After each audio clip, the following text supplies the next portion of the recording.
The sun was shining, and Sarah couldn't wait. She had just bought a new house with a big, sparkling blue pool in the backyard. It was perfect for summer fun with her friends and family. She imagined splashing around, having pool parties, and enjoying the warm weather. The house was in a neighborhood with a homeowners association, or HOA, but Sarah didn't think much of it. She figured as long as she kept her yard tidy, everything would be fine. Sarah spent the first week unpacking and getting settled. But all the while, she was dreaming of that pool. Finally, the weekend arrived. She blew up colorful floats, bought some cool drinks, and invited her best friends and her cousins over for a pool party. She couldn't wait to show off her new backyard oasis. Little did she know, this party would lead to a whole lot of trouble with someone she would soon nickname HOA Karen. Before buying the house, Sarah had quickly skimmed through the HOA rules. She remembered seeing something about maintaining the lawn and not having loud parties late at night.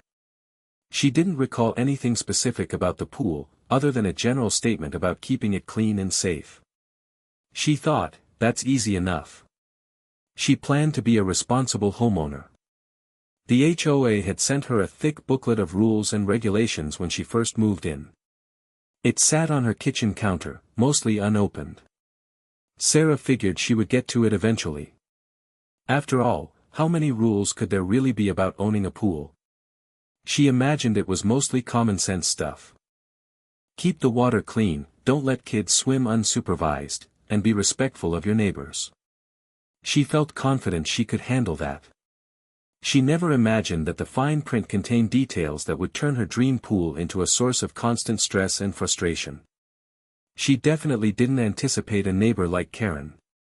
The day of the pool party arrived, bright and sunny. Sarah had set up a table with snacks and drinks. Her friends splashed in the water, laughing and playing games. Her cousins were doing cannonballs, making huge splashes. The smell of sunscreen filled the air. Everything felt perfect. The kids were having a blast, racing each other across the pool on inflatable unicorns. Sarah's friends were relaxing on lounge chairs, sipping lemonade and catching up. Music played softly in the background. Sarah smiled, watching everyone have a good time. This was exactly what she had imagined when she bought the house. This was pure summer bliss. She felt so happy and content. She thought, I made the right decision. But that feeling wouldn't last for long. Trouble was brewing just around the corner, in the form of a disapproving neighbor. Karen lived next door to Sarah.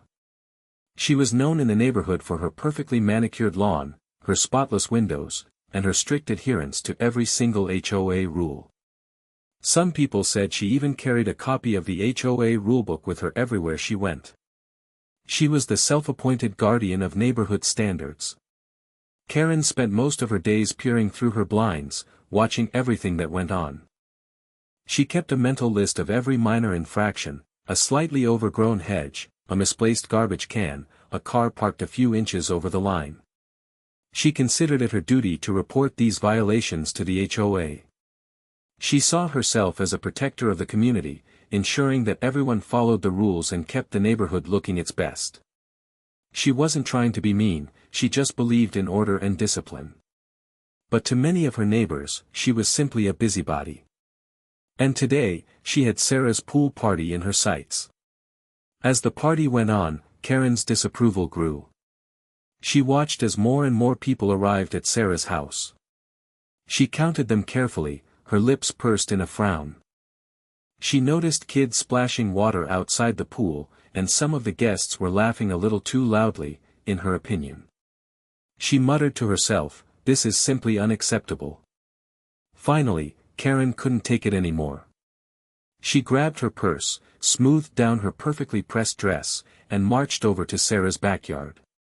She didn't bother knocking on the gate. She simply opened it and walked right in, her face a mask of disapproval. The music stopped abruptly as everyone turned to look at her. Karen stood there, arms crossed, surveying the scene with a critical eye. Sarah, surprised and a little confused, walked over to greet her new neighbor. "Hello, Sarah said cheerfully. "Can I help you with something?" But Karen didn't return the smile. She was on a mission. "Yes, you can help me," Karen said, her voice sharp. "I'm here to inform you that you are in violation of several HOA rules." Sarah's smile faltered. "I am?" she asked, confused. "Which rules?" Karen launched into a list of complaints. "First of all," she said, pointing a finger, "the HOA rules clearly state that you are only allowed a maximum of 6 guests at your pool at any given time. I've counted at least 15 people here."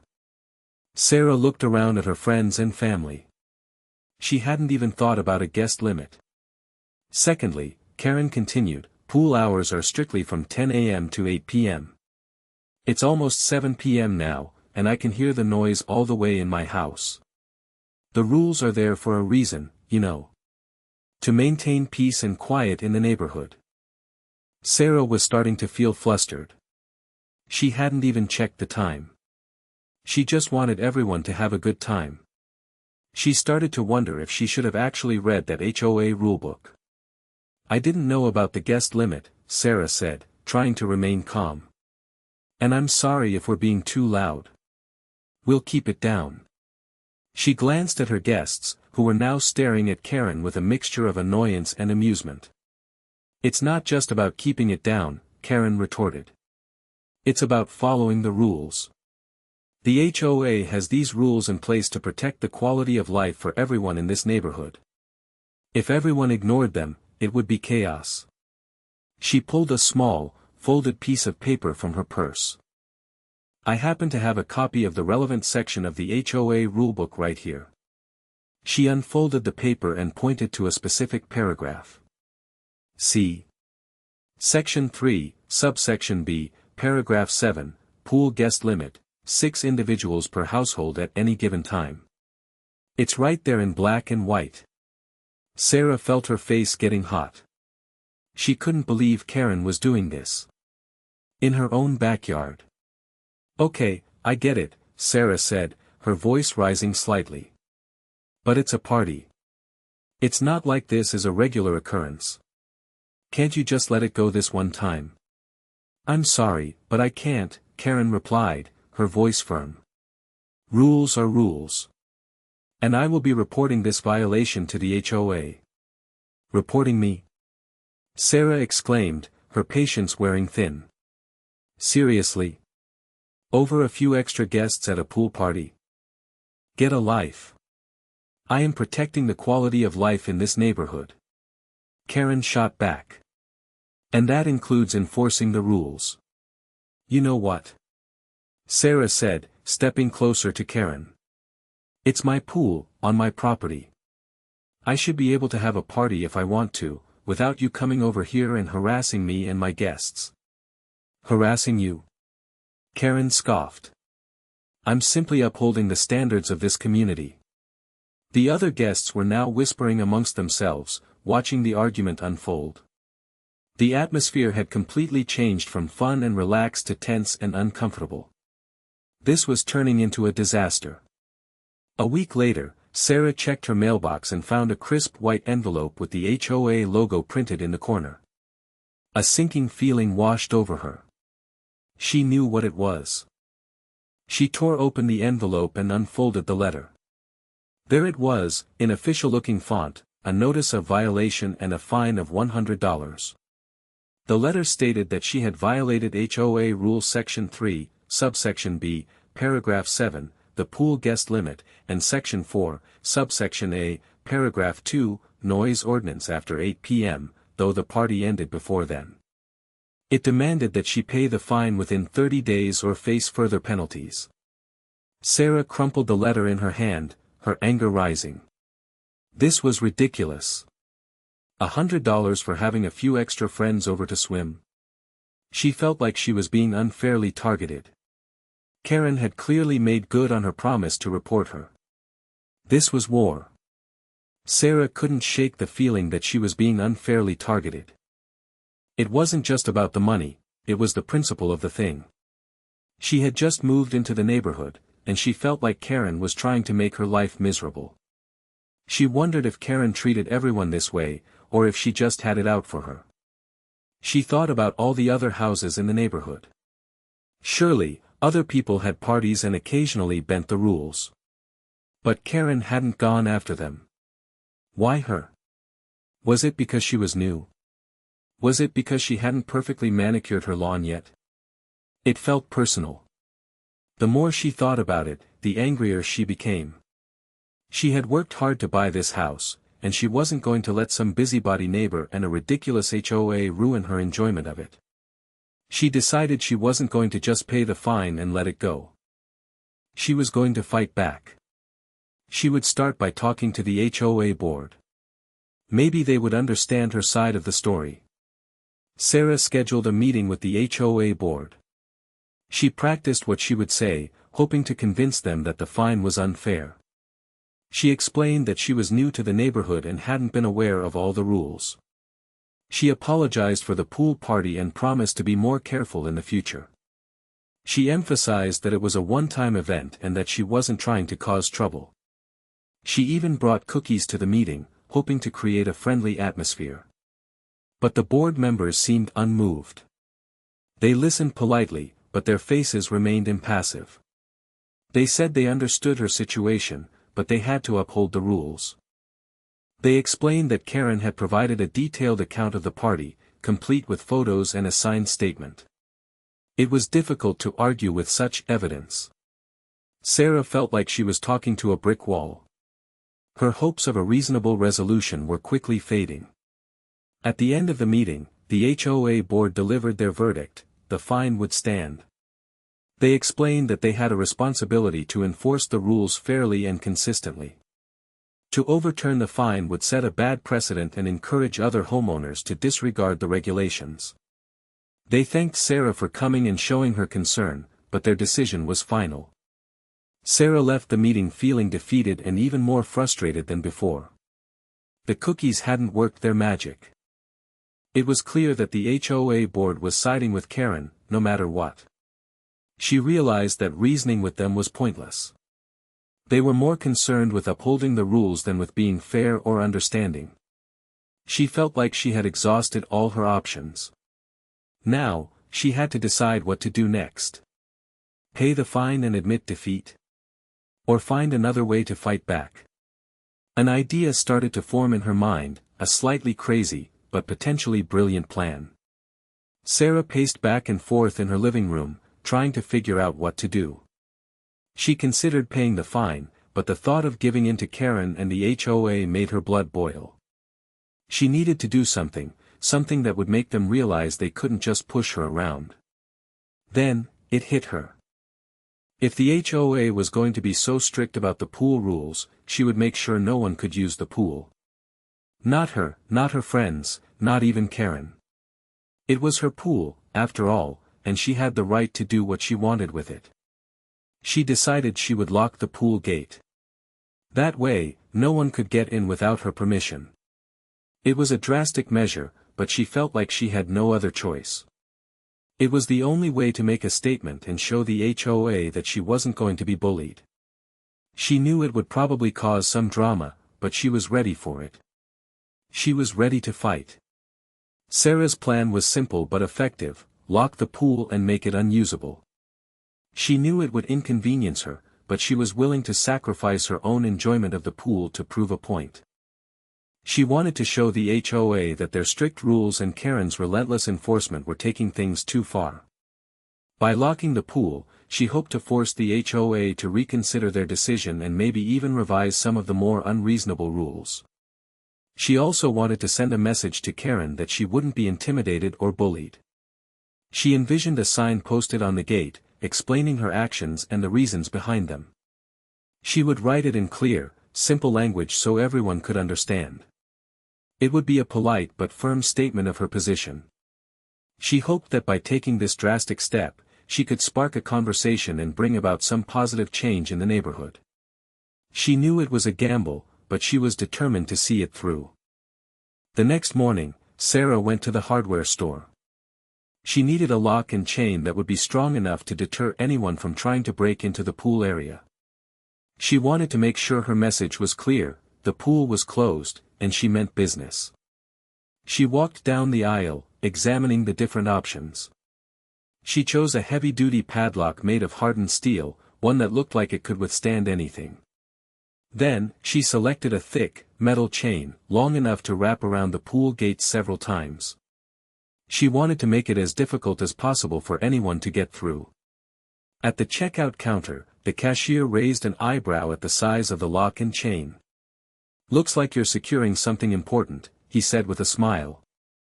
Sarah just nodded, paid for her purchase, and hurried out of the store. She couldn't wait to put her plan into action. It was time to lock down the pool. Back at her house, Sarah got to work. First, she carefully wrapped the chain around the pool gate, making sure it was secure. Then, she fastened the heavy-duty padlock, clicking it shut with a satisfying sound. The pool was officially closed.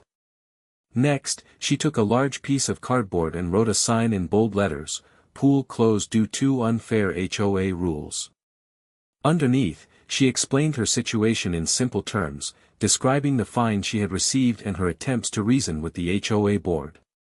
She finished the sign with a plea for fairness and understanding. She carefully taped the sign to the pool gate, making sure it was visible to everyone passing by. She stepped back to admire her work. The locked gate and the sign made a clear statement. She hoped it would get people thinking about the situation and questioning the HOA's actions. She was ready for the reaction, whatever it might be. The pool was locked, the sign was up, and the battle had begun. The locked pool and the sign immediately sparked a reaction in the neighborhood. People stopped to read the sign, their faces a mixture of curiosity and surprise. Some shook their heads in disapproval, while others seemed to nod in understanding. Mrs. Davis, who lived across the street and often brought her grandchildren to swim in Sarah's pool, looked disappointed. She approached Sarah and asked, "Oh dear, what happened? We loved using your pool." Sarah explained the situation, and Mrs. Davis listened patiently. Mr. Johnson, a grumpy old man who rarely spoke to anyone, actually chuckled when he saw the sign. "Good for you," he muttered. "That HOA is a bunch of busybodies." Other neighbors simply stared from their windows, whispering amongst themselves. The locked pool had become the talk of the neighborhood, and everyone had an opinion about it. Sarah knew she had stirred up a hornet's nest, but she was determined to stand her ground. The reactions were varied, but one thing was clear: everyone was paying attention. As the days passed, more and more neighbors approached Sarah to offer their support.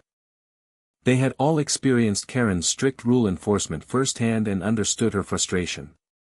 "I think it's brave of you to stand up to the HOA," said one neighbor, a young mother named Maria. "Karen is always complaining about something. It's exhausting."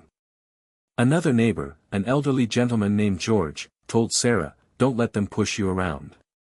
Those rules are ridiculous. It's your pool, you should be able to enjoy it." Even some of the neighbors who initially seemed disapproving started to come around. They realized that Sarah's actions were not just about her own pool, but about fighting for the rights of everyone in the neighborhood. They admired her courage and her willingness to stand up to the HOA. Sarah felt a sense of solidarity with these neighbors. She wasn't alone in this fight.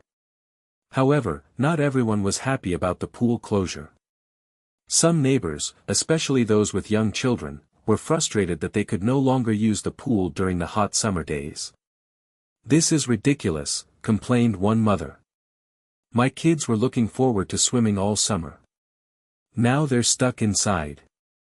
Another neighbor, who often hosted pool parties himself, grumbled, "She's just punishing everyone else because she got a fine. It's not fair." These neighbors felt that Sarah was being selfish and inconsiderate. They didn't care about the HOA rules or Karen's strict enforcement. They just wanted to be able to use the pool. They saw Sarah as the one causing the problem, not the HOA. They started to put pressure on her to reopen the pool, arguing that she was ruining the summer for everyone. The neighborhood was becoming divided. Karen, of course, was furious about the locked pool. She saw it as a personal affront, a direct challenge to her authority as the neighborhood's self-appointed rule enforcer. She couldn't believe that Sarah would dare to defy the HOA and disrupt the peace and order of the community. She stomped over to Sarah's house, her face red with anger. "What do you think you're doing?" she demanded, pointing at the locked gate. "You can't just lock up the pool. It's against the rules." Sarah calmly replied, "Actually, there's no rule against locking my own pool. I checked." Karen sputtered, But. It's causing a disturbance. People are complaining. Maybe if the HOA wasn't so unreasonable, I wouldn't have to do this," Sarah said, her voice firm. Karen glared at Sarah, her eyes narrowed. "This isn't over," she hissed. "I will make sure you regret this." She turned and stormed back to her house, determined to find a way to force Sarah to reopen the pool. Her anger was reaching a boiling point. This was a battle she was determined to win. Karen immediately launched a campaign to pressure the HOA into forcing Sarah to reopen the pool. She bombarded the board members with emails and phone calls, complaining about the locked pool and the disturbance it was causing. She argued that Sarah was violating the spirit of the HOA rules, even if she wasn't technically breaking any specific regulation. She even organized a petition, going door to door and urging neighbors to sign it. She claimed that Sarah's actions were hurting the community and lowering property values. She exaggerated the number of complaints she had received and painted Sarah as a troublemaker who was disrupting the peace and quiet of the neighborhood. She presented the petition to the HOA board, demanding that they take action. She insisted that they had the power to order Sarah to remove the lock and reopen the pool for the benefit of all the residents. She wouldn't rest until Sarah was forced to comply. This had become her personal mission. Enough, a few days later, another letter arrived from the HOA. This time, the tone was much more forceful.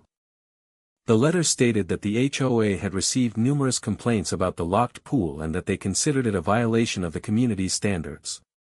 The letter demanded that Sarah remove the lock and reopen the pool within 48 hours. It warned that if she failed to comply, the HOA would take further action, which could include levying additional fines or even taking legal action against her. Sarah read the letter with a mixture of anger and defiance. She couldn't believe that the HOA was caving into Karen's pressure. She crumpled the letter in her hand and threw it in the trash. She wasn't going to back down. She had started this fight, and she was determined to see it through, no matter what the HOA threatened.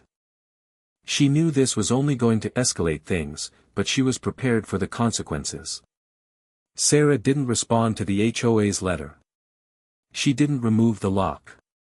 She didn't reopen the pool. She simply ignored their demands and continued to go about her life. She knew that they were probably furious, but she didn't care. She wasn't going to be intimidated by their threats. She spent the next few days talking to her supportive neighbors, explaining her reasons for keeping the pool closed. She even started a small online group to share information and discuss strategies for dealing with difficult HOAs. She was turning her personal battle into a larger movement. She knew that the HOA wouldn't let it go easily. They would probably try to fine her again, or even take her to court. But she was prepared for anything. She was determined to fight for her rights and for the rights of her neighbors. She wasn't just fighting for a pool anymore, she was fighting for fairness and justice. The lock stayed firmly in place. The conflict between Sarah, Karen, and the HOA was escalating rapidly. Karen continued to harass Sarah, reporting every minor infraction, from her slightly overgrown lawn to her offensive holiday decorations. The HOA, under increasing pressure from Karen and some of the other neighbors, started sending Sarah more fines and threatening legal action. Sarah, in turn, refused to back down. She continued to keep the pool locked, and she became even more vocal about her opposition to the HOA's rules. She organized meetings with her supportive neighbors and started researching her rights as a homeowner. She was determined to find a way to fight back legally. The neighborhood was now completely divided. There were those who supported Sarah and those who sided with Karen and the HOA. The tension was palpable. Neighbors who had once been friendly now avoided each other. The community was fractured. It was clear that this conflict was far from over. It was turning into an all-out war. Sarah spent hours poring over the HOA rulebook, searching for loopholes and inconsistencies. She also scoured the internet, researching homeowner rights and HOA laws in her state. She learned about things like selective enforcement, which meant that the HOA couldn't unfairly target one homeowner while ignoring similar violations by others. She discovered that some HOA rules could be deemed unenforceable if they were unreasonable, arbitrary, or violated public policy. She also learned about the importance of proper notice and due process in HOA enforcement actions. The more she researched, the more confident she became that she had a strong case against the HOA. She realized that they couldn't just make up rules as they went along and that they had to follow certain procedures when enforcing those rules. She started to feel like she had a fighting chance. The key was to understand her rights and to be prepared to defend them. This wasn't just about the pool anymore, it was about standing up for herself and for all the other homeowners who had been bullied by unreasonable HOAs. As Sarah delved deeper into the HOA rulebook, she began to uncover some interesting loopholes and weaknesses. For example, the rule about the pool guest limit didn't specify whether it applied to family members. It simply said guests, which could be interpreted in different ways. She also noticed that the HOA hadn't followed proper procedure when issuing the fine. They hadn't given her a formal warning before fining her, as required by their own rules. This meant that the fine might be invalid. Furthermore, she discovered that the HOA hadn't consistently enforced the pool guest limit rule in the past. Several other homeowners had hosted pool parties with more than 6 guests, but they hadn't been fined. This suggested that she was being unfairly targeted. These loopholes and weaknesses gave Sarah hope. She realized that the HOA's case against her wasn't as strong as she had initially thought. She had ammunition to fight back. She just needed to find the right way to use it. To make sure she was on solid ground, Sarah decided to consult with a lawyer who specialized in HOA disputes. She found a lawyer online with good reviews and scheduled a meeting. She gathered all her documents, the HOA rulebook, the fine notice, the letters from the HOA, and her notes from her research. At the meeting, Sarah explained her situation to the lawyer, outlining the events that had led to the pool closure and the ongoing conflict with Karen and the HOA. She showed the lawyer the loopholes and weaknesses she had discovered in the HOA rules. The lawyer listened carefully, asking questions and taking notes. He reviewed her documents and told her that she had a valid case. He explained the legal options available to her and helped her understand the potential risks and rewards of each option. He said that the HOA's actions seemed unreasonable and that she had a good chance of winning if she decided to fight back legally. Sarah felt relieved and empowered. She finally had a professional on her side. The lawyer advised Sarah to send a formal letter to the HOA, outlining her legal arguments and demanding that they rescind the fine and cease their harassment. He explained that this letter would serve as a formal notice of her intent to take legal action if they didn't comply. He also suggested that Sarah gather evidence of the HOA's selective enforcement of the rules, such as photos or testimonies from other homeowners who had violated the pool guest limit without being fined. This evidence would strengthen her case. The lawyer explained that if the HOA refused to back down, she could file a lawsuit against them, seeking to overturn the fine and obtain an injunction to prevent them from further harassing her. He cautioned her that a lawsuit could be expensive and time-consuming, but he believed that she had a strong chance of winning. He also advised her to try to negotiate a settlement with the HOA before resorting to litigation. The goal was to reach a fair agreement that would resolve the conflict and prevent it from escalating further. Following her lawyer's advice, Sarah drafted a formal letter to the HOA. She carefully outlined her legal arguments, citing the specific loopholes and inconsistencies she had found in the HOA rulebook. She argued that the fine was invalid because the HOA hadn't followed proper procedure and because the pool guest limit rule was ambiguous and selectively enforced. She demanded that the HOA rescind the fine and cease their harassment immediately. She also requested a meeting to discuss revising the HOA rules to make them fairer and more reasonable. The letter was written in a formal and professional tone, but it was clear that Sarah was serious and determined to fight for her rights. She had her lawyer review the letter before sending it to make sure it was legally sound. She sent the letter via certified mail, so she would have proof that the HOA had received it. She knew that this letter was a crucial step in her battle against the HOA. It was time to see how they would respond. The HOA's reaction to Sarah's letter was immediate and significant. The board members were clearly taken aback by the formal tone and the detailed legal arguments presented in the letter. They were even more concerned about the fact that Sarah had hired a lawyer. They realized that this was no longer a simple dispute between neighbors, it was a legal battle that could cost them a lot of money and damage their reputation. They held an emergency meeting to discuss the situation.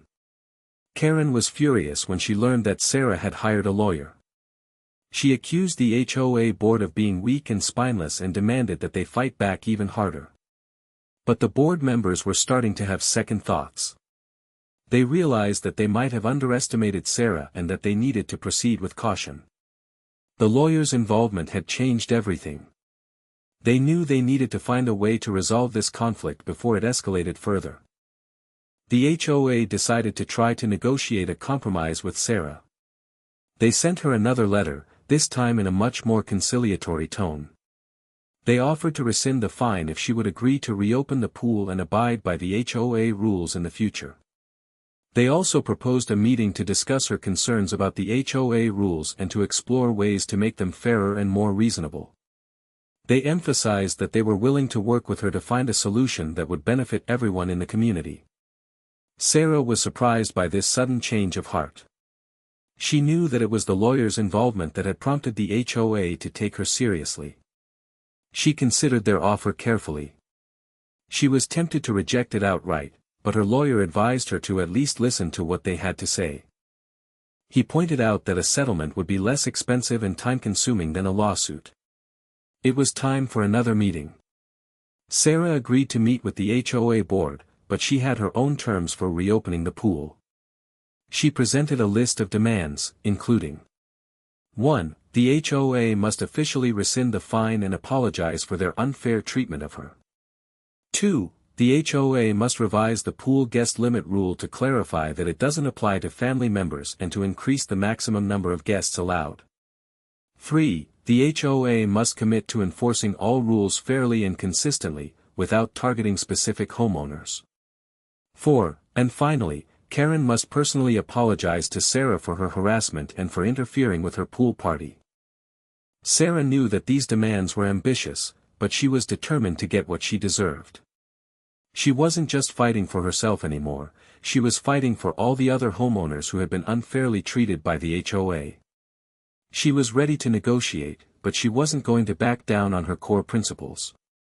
She would only reopen the pool if the HOA agreed to meet her demands. The ball was now in their court. The negotiations between Sarah and the HOA were long and difficult. The HOA board was willing to concede on some points, but they balked at others. They agreed to rescind the fine and to revise the pool guest limit rule, but they refused to commit to enforcing all rules fairly and consistently.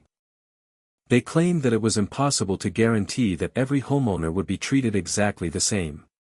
They also said that they couldn't force Karen to apologize. They argued that it was up to Karen to decide whether or not to apologize, and they couldn't interfere with her personal freedom. Sarah, however, stood her ground. She insisted that the HOA must commit to fair enforcement and that Karen must apologize. She pointed out that Karen's actions had been unreasonable and that an apology was the least she could do. The negotiations dragged on for weeks, with both sides making concessions and compromises. It was a slow and frustrating process, but Sarah was determined to reach a fair agreement. She knew that the future of the neighborhood depended on it. Finally, after weeks of negotiations, Sarah and the HOA reached a final agreement. The HOA agreed to 1. Officially rescind the fine and issue a written apology to Sarah for their unfair treatment. 2. Revise the pool guest limit rule to clarify that it doesn't apply to immediate family members and to increase the maximum number of guests allowed to 10. 3. Commit to making a greater effort to enforce all HOA rules fairly and consistently, although they couldn't guarantee perfection. 4. While they couldn't force Karen to apologize, they agreed to send her a letter urging her to consider apologizing to Sarah for the sake of neighborhood harmony. In exchange, Sarah agreed to reopen the pool and to abide by the revised HOA rules in the future. Both sides signed a written agreement, which was legally binding. The war was finally over. It was time to heal the wounds and move forward. Sarah removed the lock and chain from the pool gate with a sense of triumph. She took down the sign and replaced it with a new one that read, "Pool open. New, fairer rules in place. Enjoy." The neighbors cheered as she unlocked the gate. The kids ran in, eager to splash and play in the water. The adults gathered around, congratulating Sarah on her victory. It felt like a celebration. The pool was finally open again, and this time, it was different. The new rules were fairer and more reasonable, and everyone felt like they had a voice in how the community was run. The atmosphere was lighter and more relaxed. It was a sign of hope for the future. The pool was no longer a source of conflict, it was a place where neighbors could come together and enjoy the summer. Sarah smiled, watching the kids splash and play. She had won. The dynamic within the neighborhood had changed dramatically. The neighbors who had once been divided were now more united than ever before. They had seen what could be accomplished when they stood together and fought for what was right. Sarah became a sort of local hero, someone who was willing to stand up to authority and fight for fairness. Other homeowners started coming to her with their HOA-related problems, seeking her advice and support. The HOA board, humbled by the experience, became more responsive to the needs and concerns of the community. They started holding regular meetings to discuss the rules and to solicit feedback from homeowners. They realized that they couldn't just impose rules without considering the impact on the community.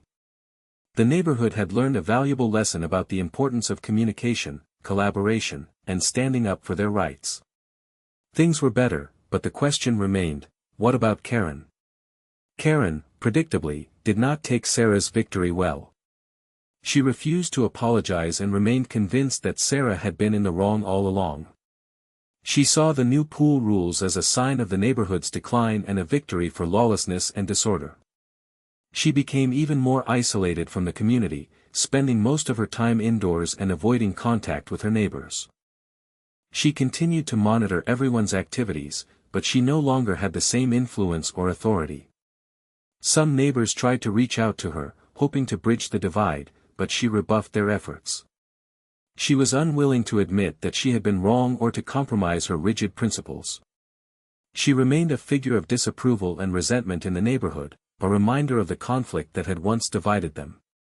The HOA sent her the letter, as agreed, but it seemed to have little effect. Karen remained HOA Karen.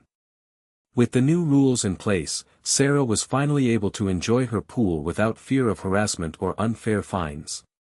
She invited her friends and family over for a pool party, this time without worrying about the guest limit. The kids splashed and played, the adults relaxed and chatted, and the atmosphere was filled with laughter and joy. Sarah looked around at her friends and family, feeling a sense of peace and contentment. She had fought for her rights, and she had won. She had transformed her pool from a source of conflict into a place of happiness and community. She knew that Karen was still watching from her window, but she didn't care. She had learned that you can't please everyone, and that sometimes you have to stand up for what you believe in, even if it means facing opposition. She had her friends, her family, and her pool. She was happy. The summer stretched ahead, filled with the promise of sunshine, laughter, and happy memories.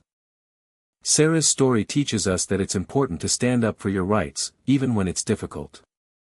Sometimes, rules are unfair or unreasonable, and it's okay to question them and fight for what you believe in. It also shows us the importance of fair rules and consistent enforcement. Rules should be clear and easy to understand, and they should be applied equally to everyone. When rules are arbitrary or selectively enforced, it can lead to conflict and resentment. Finally, Sarah's story reminds us that communities are stronger when people work together and communicate openly. Even when there are disagreements, it's important to find common ground and to treat each other with respect. By standing up for her rights and working with her neighbors, Sarah not only transformed her own life but also made her community a better place for everyone. Remember, even one person can make a difference.